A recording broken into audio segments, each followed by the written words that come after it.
Shabbat Shalom, et la paracha de Tzav et la paracha de la deuxième paracha du troisième livre de Humash et Vaikra. Le thème principal de la paracha de Tzav, c'est surtout les différents korbanot qu'on doit amener au Beit HaMikdash. Korban Ola, l'offrande de l'Holocauste, Korban Toda, Korban Shlamim, Korban Khatat et Korban,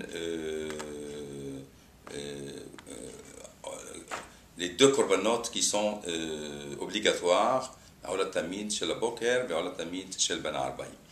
Nous allons traiter aujourd'hui surtout, nous allons insister sur le Korban Ola, le Korban de l'Holocauste.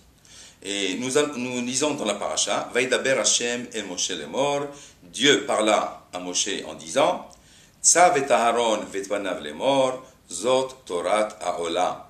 Ordonne à Aaron et à ses fils, et ceci est la loi de l'Holocauste. Ze Korban Haola. En effet, les commentateurs, la plupart des commentateurs du Chumash, s'interrogent sur le mot Tzav.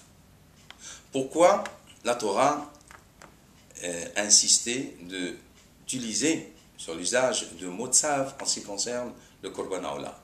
Alors que dans les autres Korbanot, nous voyons dans les autres sacrifices de la Torah, dans le Korban Khatat, le Korban Shlamim, et les autres Korban Toda, les autres Korbanot, il est dit, Daber el Ben Israël, parle aux enfants, parle à Aaron et à ses fils. Parle Ben Israël, Daber el Aaron, Velvana parle à ses fils, Zotrot Shlamim, Zotrot Haola, parle.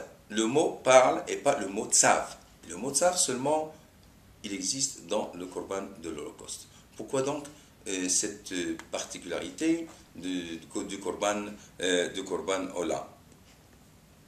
Et Rashi nous explique sur ce texte-là, tzav Aaron, il dit, Rashi explique en disant, En tzav ela lashon ziruz Miyad Uldorot. C'est-à-dire, l'usage de Tzav ici dans ce pasouk, il indique l'injonction, le zèle exigé pour accomplir les commandements dans le présent et dans le futur. Miyad Uldorot, dans le présent et dans le futur. Et Rashi continue, Amar Rabbi Shimon, Beyoter tzarich hakatuv lezarez, bimkom sheyesh bo hesron kis. C'est-à-dire, Rabbi Shimon enseigne, continue Rashi, l'écriture, c'est-à-dire le Mikra, il insiste sur l'empressement et le zèle dans les commandements de la Ola lorsqu'il s'agit de hesron kis, c'est-à-dire lorsqu'il s'agit de dépenses, des frais, d'un manque à gagner qu'il faut fournir dans ce sacrifice. Il faut dire aussi que le Korban Ola, il est entièrement brûlé. C'est-à-dire, alors que dans d'autres Korbanot, le Korban aussi, il y a les familles qui participent au bénéfice du Korban, pour consommer le Korban. Il y a aussi des parties qui sont données au Kohen, alors que dans la Ola, il est entièrement brûlé. Les commentateurs donnent chacun leur explication à propos de cette perte d'argent. Quel enseignement qu'on peut tirer de cet enseignement de Rabbi Shimon? Le Siftei Hachamim, sur ce pasouk, il explique qu'il s'agit là d'un manque à gagner. Ce n'est pas qu'il y a des dépenses que le Kohen a dépensées en faisant le Ola, mais qu'il y a un manque à gagner. Puisque le Kohanim n'avait aucun bénéfice de ce sacrifice, surtout peut-être la peau seulement qu'il pouvait avoir de la Ola, mais il n'y a aucun bénéfice à gagner, donc c'est une perte d'argent.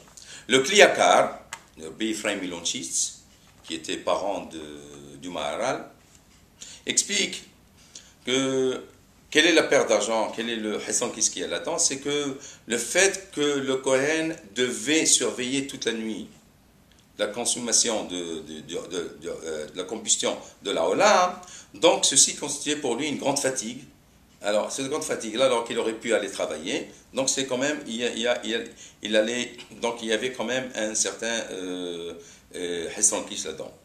Donc, il fallait, donc pour le Kliyakar, il fallait encourager et empresser par le mot Tsav, le Kohen, que malgré la fatigue, malgré la perte d'argent, ou bien le manque à gagner qu'il avait, il devait quand même accomplir ce sacrifice dont il n'avait aucun bénéfice.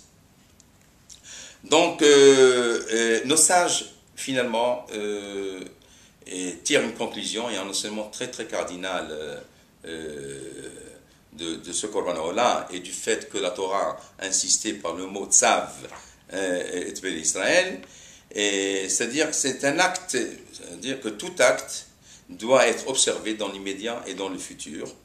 Et donc, les Haramim disent finalement que toute chose qui implique une constante, c'est-à-dire qu'il faut toujours faire une routine, toute chose comme ça, tout commandement qui demande et qui exige une constance, une routine quelconque, a besoin d'un éveil renouvelé et d'un éveil sans relâche. Il faut toujours. Pour éviter que la routine n'endorme ni nos sens ni notre cœur. Alors, par exemple, aujourd'hui, nous avons une routine dans la prière. Tous les jours, c'est la même prière. Tous les jours, c'est la même shachrit. Toujours, c'est la même minha. Toujours, c'est les mêmes téphilines. Toujours, c'est les... Mais non, ce tzav vient nous dire que bien que ces commandements-là, on les fait d'une manière routinière, en routine, routinière si on peut s'exprimer ainsi, il faut les faire sans relâche, avec un éveil, avec un renouveau, avec un hidouche.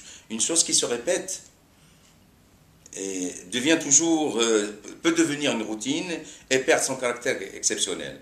C'est pour ça qu'il faut toujours accomplir nos mitzvot comme s'ils étaient nouveaux pour nous tous les jours. Okay? Comme on disait toujours, comme dit la Torah, Veshameru ben Israël et à Shabbat, la'asot et à Shabbat. Qu'est-ce que c'est la'asot et Shabbat? Le texte devait dire Lishmor et à Shabbat. Observer le Shabbat. Mais non. Puisque le Shabbat, tous les 7 jours, on fait un Shabbat, il faut faire le Shabbat. Il faut renouveler le Shabbat. Il faut que dans chaque Shabbat, on renouvelle cette élévation spirituelle, cette atmosphère de Kedusha qu'on sent chaque Shabbat. Il faut qu'il y ait un renouveau. Il ne faut pas tomber dans la routine. Et donc, c'est finalement ce que nos sages ont voulu nous apprendre en disant, surtout Rashi, En sav el alashon ziruz, c'est le fait d'ordonner et de dire, il faut s'empresser, il faut montrer un zèle dans chaque commandement, dans chaque chose qu'on fait, et ne pas tomber dans la routine, et surtout faire toujours un renouveau, Hayashen tzarich lithadesh, והחדש צריך להתקדש. שבת שלום.